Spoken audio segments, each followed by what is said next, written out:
Hello, everybody. Welcome to the year 2022, and welcome to another video about me going through my favorites list on fanfiction.net. Uh, let's just dive in. Right, starting with the story is called Before by sapphireswimming, and this is another depressing one shot in the Danny Phantom universe from this author that is a direct sequel to one of their previous one shots that is about Danny's death. This is a single conversation between Maddie and Vlad that spells out the truth about Halfas to her and sees the woman understand what really happened in the previous installment. Um, so overall, basically, with sequels like these, where it's basically just one scene and sequels that are like, I really say that they normally don't stand by themselves. They should have all just been bundled up together. But this one I feel does stand on its own more than well enough. I actually forgot like the act when I was reading this right now. I forgot what had actually happened in the previous story, but I didn't need to know any of the specifics to still get the dramatic weight and emotional impact from this story and the scene by itself. And I enjoy is not the right word, but I do really appreciate this story and its predecessor and the trilogy I accidentally created by reading uh, After, Before, and then Doorbell, which was also written by this author, which made a little nice little sandwich of sadness that I told the author in a review when I initially read these the first time. If you want a small dose of Danny Phantom flavored depression, I really think this is a good story, and it's going to stay on my list. Number two is Twisted Reflections by Vendetta 543.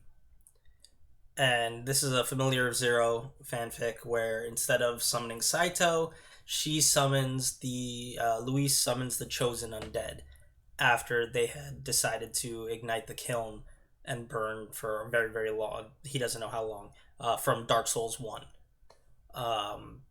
So when I started reading this, I was not expecting to enjoy this story as I've never played a Dark Souls game.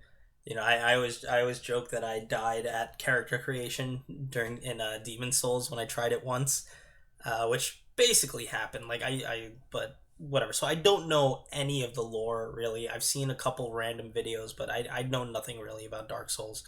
Uh, and this story is perfectly fine with that. You don't need to know anything about Dark Souls to enjoy this story because you're essentially learning it with Louise and the main character because the main conceit is the chosen undead doesn't really remember anything from the at the start because burning in the fire just he left everything behind to like not go insane or anymore, but like and then like as the story progresses he starts remembering memories and getting his powers back to him.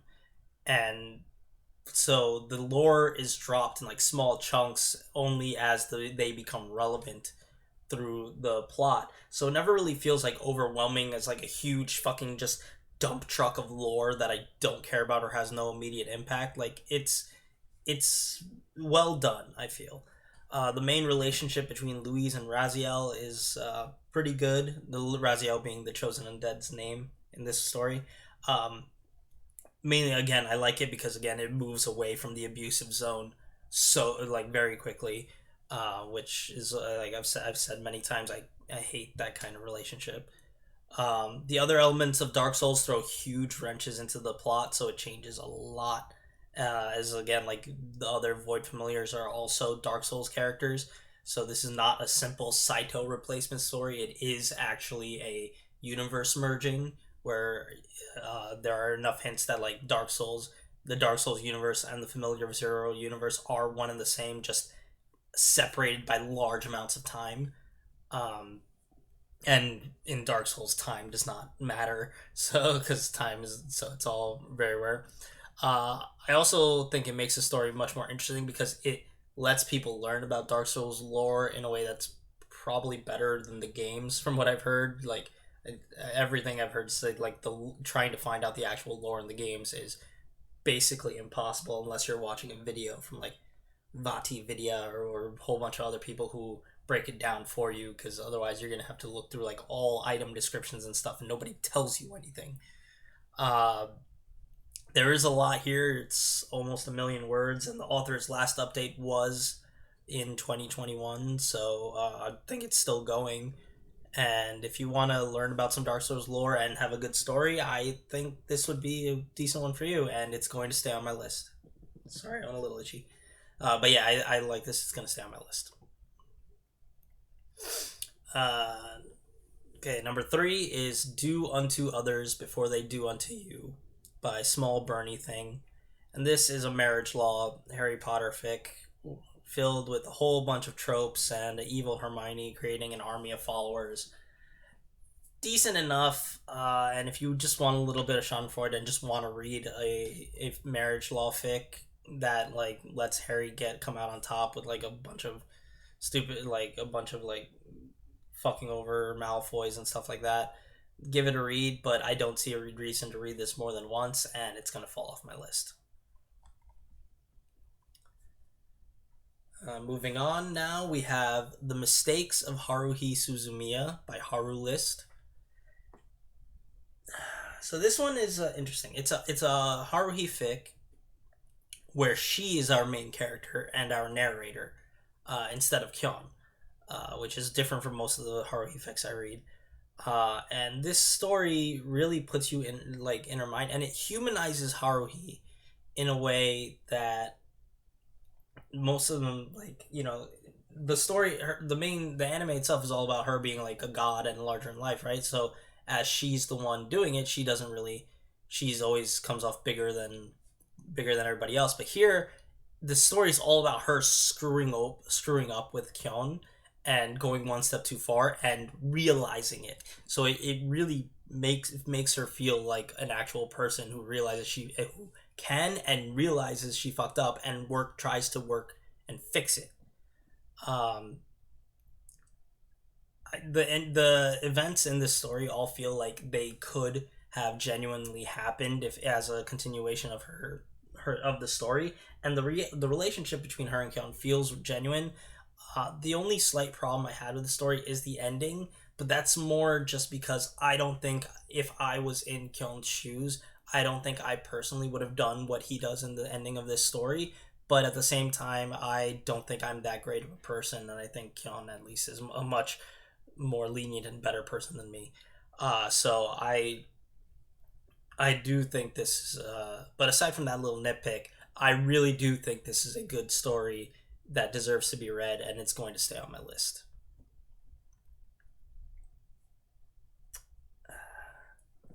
Next is Don't Look by Gabriel Blessing. And this is another Gabriel Blessing fic that is not lighthearted again. This is not In Flight. This is much more in the vein of another of his fics that was on my list, On Four Legs, in that this is a horror fic. Sorry about that. It's a horror fic that takes place in the Evangelion universe that is a crossover with Slenderman. And I really, really enjoyed this. Like, it is short, but it goes through quite a bit. Instead of On Four Legs, which was basically, I think, a night over like the course of one night, this takes place over the course of like, I want to say a couple weeks. Like, I think it goes basically between like, maybe not a couple weeks, but it does go over a decent chunk of time. But it moves quickly, and there's like the horror builds and stuff, and it's very, very engaging and enthralling, and it focuses more on action instead of just lore. So it doesn't focus on the Slenderman mythos and that. No, it's just what is happening to these characters, how is it screwing them over, and what danger are they in.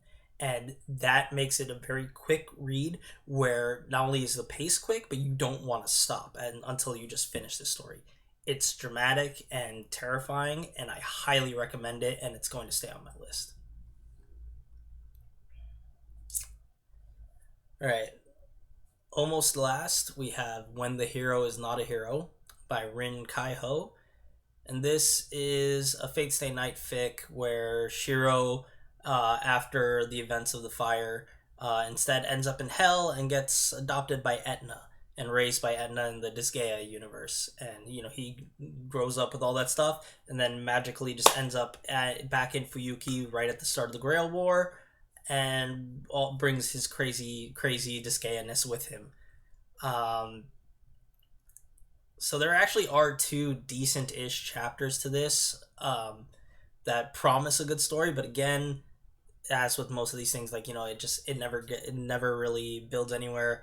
That it's fun enough. I really like the idea and bringing all the craziness into the and just having the ridiculous overpoweredness of the characters from Disgaea fucking around with the overpowered Fate characters and demolishing them in completely ridiculous ways would have been great to keep seeing more and more of. But with only two chapters here, there's a couple jokes, but it's not really worth. There's no even one amazing joke that I'd like to come back to again. I'd say give it a look and read it once to enjoy it a little, but it's not. You'd probably never come back to this again. It's not going to stay on my list. All right, and the last story for this video is Blue Magic by Teller. And this is a Harry Potter crossover with Mass Effect, where as a kid, Harry ends up getting saved by the Dursleys by Liara Tsani, and she takes her back to her homeworld. This takes place in the Mass Effect universe before humans showed up, humans got found on the galactic scale. And then eventually Harry again goes back to Hogwarts, which, whatever. This story was okay. I was never really interested in continuing and after finishing a chapter. If I had come across this on its own and I wasn't reading this because it was on my favorites list, now, if I just found it as a new story, I probably would have stopped after chapter 3. It's not bad in any way. I was just never invested. I never truly cared about the mixing of the stuff. Maybe part of it might be because I was never truly into Mass Effect. I mean, I played the first game twice. I beat the first game twice, but I never really got into the lore and stuff. And this all happens before the lore of the games and stuff. It's just really just background bits of Mass Effect stuff that do impact it, but not a lot. It goes through near the end of the first year, so it doesn't even get very far in the Harry Potter storyline. Truly, it's perfectly serviceable, but I just never really cared about this, and it's not going to stay on my list. So there we go. First video of the new year. Fanfiction status time. I have now read 815 stories, and 391 of them have stayed on my list. So thank you so much for watching. Links to the stories will be in the description down below, as always, as well as a link to my profile, the Sufficient Velocity forum where I also post this. And I hope to see you all in the next video. Take care.